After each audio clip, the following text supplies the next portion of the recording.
لیکن تجھے پتہ نہیں کہ یہ کسی ماں کا بیٹا ہے، پتہ نہیں کسی بیوی کا شوہر ہے۔ ایک ہمارے دوست ہیں، بزرگ ہیں، ان کا داماد فوت ہو گیا، نشہ کرتا تھا۔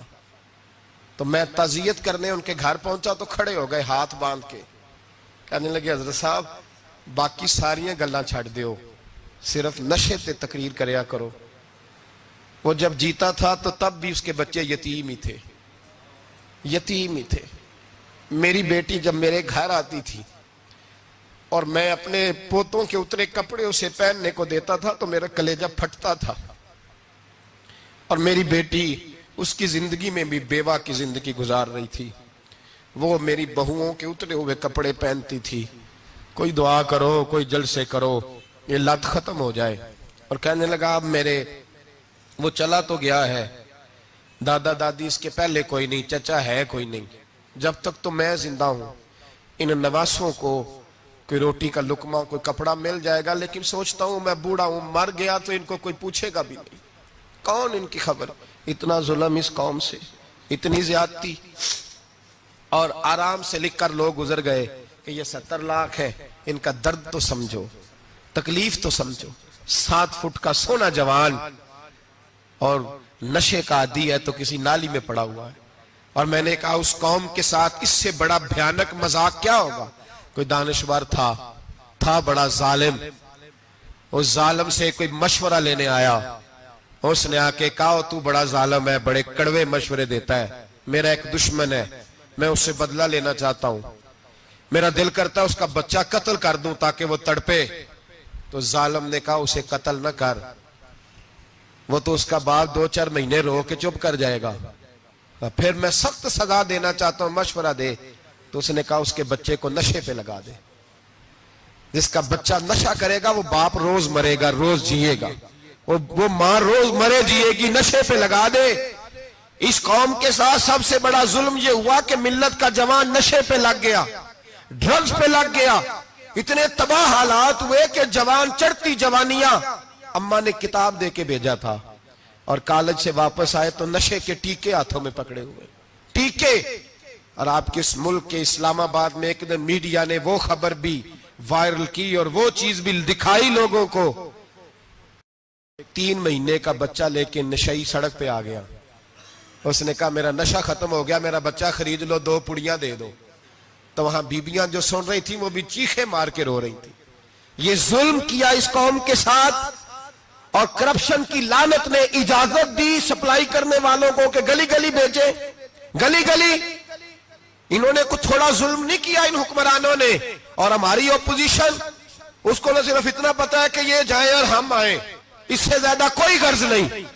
بھائی کرپشن کے خلاف نکلے ہو تم، نشے کے خلاف کس دن نکلو گے؟ جوئے کے خلاف کس دن؟ قوم تو مر رہی ہے نشے سے، اس کے خلاف میدان میں کب آؤ گے؟ صرف اتنا ہے کہ یہ جائیں اور ہماری باری آئے، اس سے زیادہ کچھ نہیں۔ جتنے مجرم وہ ہیں اتنے ہی تم بنتے جا رہے ہو، اس لیے کہ اصل بات پر نہ وہ آتے ہیں اور نہ اصل بات پر یہ آتے۔ بھائیو، میرے نبی پاک صلی اللہ تعالی علیہ وسلم، اور ایک اور تماشا ہے،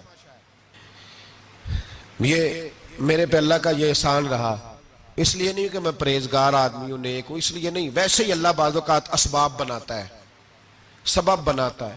مجھے نہ شراب کے رنگ کا پتہ ہے، نہ اس کی خوشبو کا پتہ ہے، نہ میں نے کبھی زندگی میں دیکھی ہے، یہ کرم ہے میرے حضرت صاحب کا، میں نے نہیں دیکھی، مجھے نہیں پتا کیسی ہوتی ہے، کچھ باتیں میں نے سنی ہیں۔ ایک محفل میں بیٹھا تھا مجلس میں، تو ایک شخص نے کہا کھانسی نہیں جاتی بچے کی، دوسرا اس کو مشورہ دے رہا ہے، کھانسی نہیں جاتی، بڑی دوائی دیسی بھی فلاں بھی بڑی کھائی، مشورہ دیا اس کو کہ تو اس طرح کر، اس کو نا شراب کے 2-4 چمچے پلاؤ، کہتے ہیں جی اس کو نا یہ پلاؤ تو صحیح ہو جائے گی۔ تو میں نے پلٹ کے اس کی طرف دیکھا، میں نے کہا کوئی عقل کر، کیا مشورہ کرنا؟ مولانا میرا تجربہ ہے۔ میں نے کہا تیرا تجربہ افضل ہے یا رسول اللہ کا فرمان زیادہ افضل ہے؟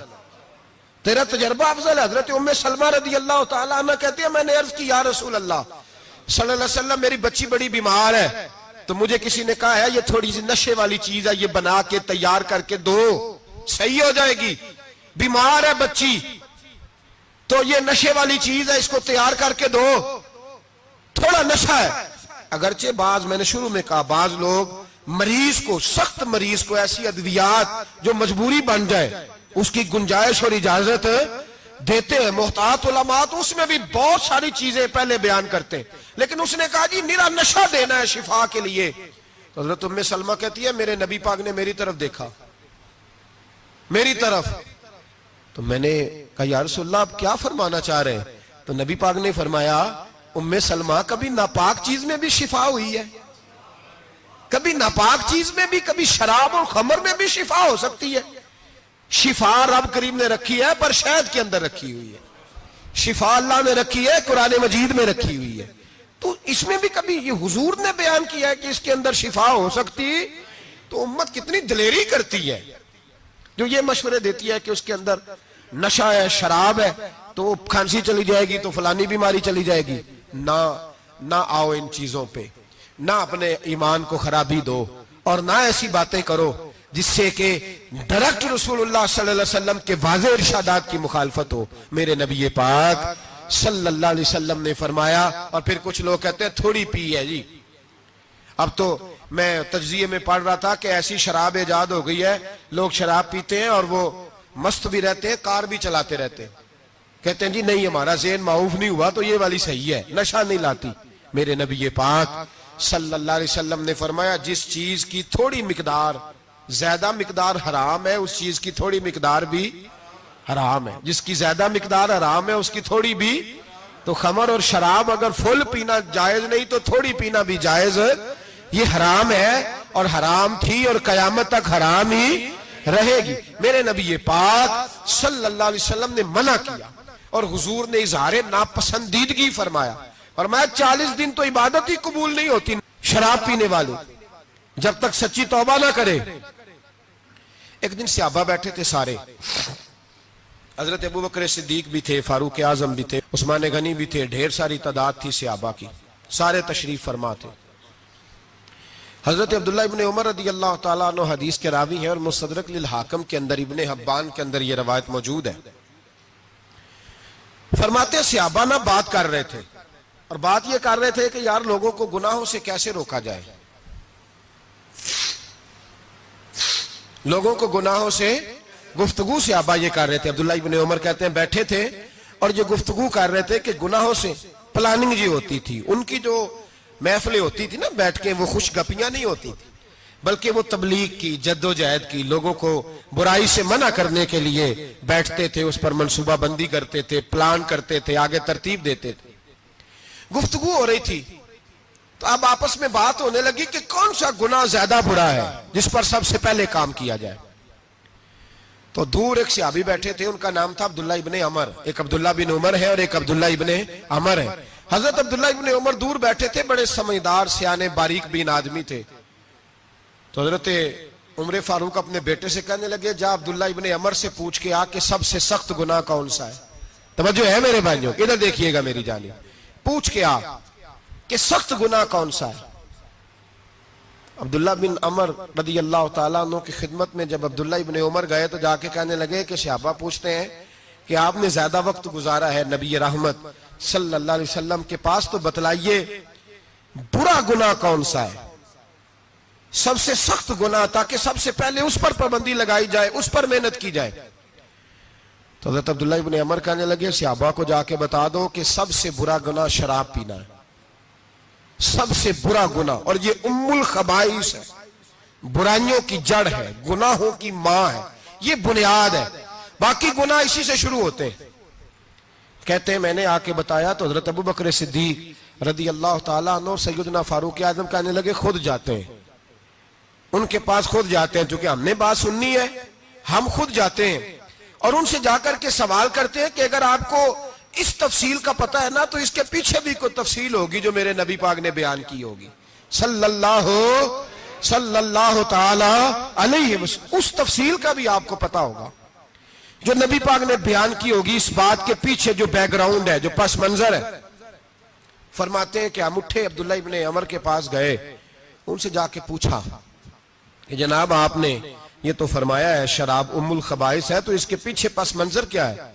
تو عبداللہ ابن عمر کہنے لگے یہ میں نے اپنے پاس سے نہیں کہا, یہ میں نے نبی پاک سے سنا ہوا ہے حضور سید عالم صلی اللہ علیہ وسلم بیٹھے تھے تو حضور نے فرمایا شراب یہ نشہ یہ برائیوں کی ماں ہے. اور پھر حضور نے ایک مثال بیان فرمائی. نبی رحمت علیہ السلام نے فرمایا بنی اسرائیل کا ایک واقعہ ہے. ایک خوبصورت جوان تھا تو ایک عورت کا دل آ گیا اس پر. یہ یاد رکھ لیں, ہم لڑکوں کو منع کرتے رہتے ہیں لیکن ہمیں گھر کی بچیوں پر بھی توجہ دینی ہوگی, ہمیں ان کے فون پر بھی نگرانی کرنی ہوگی, ہمیں وہاں بھی غور کرنا ہوگا. اس لیے کہ اگر کوئی بچی گنجائش نہ دے تو میرا خیال ہے کہ لڑکا جرت کرنے کی طاقت نہیں رکھتا. تو وہاں بھی ان کی اماں سے کہے کہ پابندی لگائے, بچی کسی کا موبائل لے کر کے کہیں اس کو استعمال تو نہیں کر رہی, اس پودے پر بھی توجہ دے, درخت بننے سے پہلے اس کی بھی نگرانی کریں, یہ بھی بڑا ضروری کام ہے. عورت کا دل آ گیا تو نبی پاک علیہ الصلوۃ والسلام فرماتے اس نے کوئی بہانہ لگایا, کسی کو کہا کہ اس نوجوان کو بلا کے لاؤ, اس کو کہو کہ ہم نے کوئی گواہی لینی ہے تجھ سے. وہ نوجوان آیا, ایک کمرے میں داخل ہوا تو اگلے کمرے میں لے گئے, وہاں داخل ہوا تو اس سے اگلے کمرے میں لے گئی, وہ داخل ہوا تو اسی طرح 7 مکفل کمروں میں لے گئی. میرے کریم رسول میرے محبوب پاک علیہ السلام فرماتے ہیں, صحابہ کو سمجھا رہے ہیں میٹھے لب و لہجے میں, فرماتے ہیں جب سب سے پچھلے کمرے میں لے گئی تو ایک لڑکا بندھا ہوا تھا وہاں رسیوں سے, شراب کا پیالہ پڑا ہوا تھا. اور بی بی کہنے لگی کوئی گواہی شواہی نہیں لینی, تجھے اس لیے بلایا ہے کہ تیرے اوپر دل آ گیا ہے, اب میرے ساتھ منہ کالا کر. تو وہ جوان کہنے لگا نہیں, میں نے اپنے نفس کو پاک رکھا ہوا ہے, میری نظر بھی پاک ہے, دل بھی پاک ہے, اور اس کی برکت یہ ہے کہ رب نے میری روح کو بھی پاک رکھا ہوا ہے, تو میں یہ حرکت نہیں کر سکتا. پاک لوگ پلید کاموں کی جانب توجہ نہیں کرتے, میں یہ حرکت نہیں کر سکتا. اقبال نے اپنے بیٹے کو دعا دی تھی, اس نے کہا تھا حیا باقی نہیں ہے زمانے کی آنکھ میں, خدا کرے کہ رہے تیری جوانی بے داغ, خدا کرے کہ رہے تیری جوانی بے داغ. کہا میرے ساتھ منہ کالا کر, اس نے کہا میں نہیں کرتا. کہنے لگی چل پھر اس کو قتل کر, اس کو میں نے باندھا ہوا. اس نے کہا میں قتل کیوں کروں, میری کیا دشمنی ہے. کہا پھر شراب پیو, کہا میں شراب بھی نہیں پیتا. تو کہنے لگی اب تو میں نے تجھے اپنے چنگل میں پھانس لیا ہے, اب تو یہاں سے بچ کے جا نہیں سکتا, اور اگر تو باہر جائے گا تو میں شور کروں گی, لوگ جمع کروں گی, اس نے میری عزت آبرو پہ ہاتھ ڈالا ہے, تو بچ تو نہیں سکتا, ایک کام تو کرنا پڑے گا. محبوب فرماتے ہیں اس نوجوان نے سوچا کہ زنا بھی بہت بڑا جرم ہے, قتل بھی بہت بڑا گناہ ہے, چلو اب مجبوری ہے تو شراب پی لیتا ہوں. لیکن وہ سمجھا نہ کہ شراب تو بنیاد ہے. اس نے ایک پیالہ جو پیا, کہنے لگا ایک اور دے دو, دوسرا پیا تو کہنے لگا ایک اور دے دو. اب 3 پیالے 3 بوتلیں شراب جو پی چکا تو خماری چڑھ گئی. اب اس عورت کے قریب جانے لگا کہ میں تیرے ساتھ زنا کروں گا. اس نے کہا جب تک میں قریب نہیں آنے دوں گی جب تک تو اسے قتل نہ کرے. اس نے اسے قتل بھی کیا, زنا بھی کیا. تو محبوب فرمانے لگے یہ قتل اور زنا جو ہوا ہے تو یہ شراب کی وجہ سے ہوا ہے. گویا شراب وہ جرم ہے جو قتل بھی کرائے گی, جو زنا بھی کرائے گی. اور اگر آپ نشئی کو دیکھیں, اگر آپ شرابی کو دیکھیں تو کیا وہ ڈکیتیاں نہیں کرتا پھرتا, وہ چوریاں نہیں کرتا, وہ اپنی ہی ماں کا زیور نہیں بیچ آتا, وہ اپنی ہی بہن کا پڑا ہوا جہیز نہیں بیچ آتا, وہ اپنے ہی گھر میں ڈاکے نہیں ڈالتا, وہ اللہ کے گھر مسجد میں آ کر کے چوری نہیں کرتا. وہ صرف اس لیے کرتا ہے کہ یہ نشہ, یہ شراب, یہ ماں ہے گناہوں کی, یہ جڑ ہے. ملت کے لوگوں یاد رکھو, اس امت اس پاکستان کے ساتھ جہاں بہت سارے ظلم ہوئے, وہاں بڑا ظلم یہ ہے کہ بہت بڑا طبقہ جوانوں کا نشے کا عادی ہے. وہ نشہ انہیں عشق مجازی اور عورتوں کے عشق کی جانب لا رہا ہے. وہ نشہ چوریاں کرا رہا ہے, قتل کرا رہا ہے, ڈکیتیاں کرا رہا ہے. بہت بڑے ظالموں نے بہت بڑے ہاؤس بنائے ہوئے ہیں جن کے اندر شراب فراہم کی جاتی ہے, نشہ دیا جاتا ہے.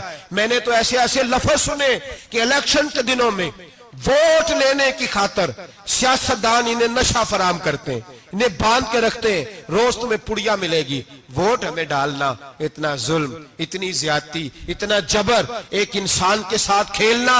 لوٹ آؤ, پکڑو ان کا دامن, اپنے گھروں کو بچاؤ. اپنے دوستوں کو بچاؤ. جاگو جاگو امت کے لوگوں جاگو. میرے نبی پاک صلی اللہ علیہ وسلم کے کلمہ گو لوگوں کو بچاؤ.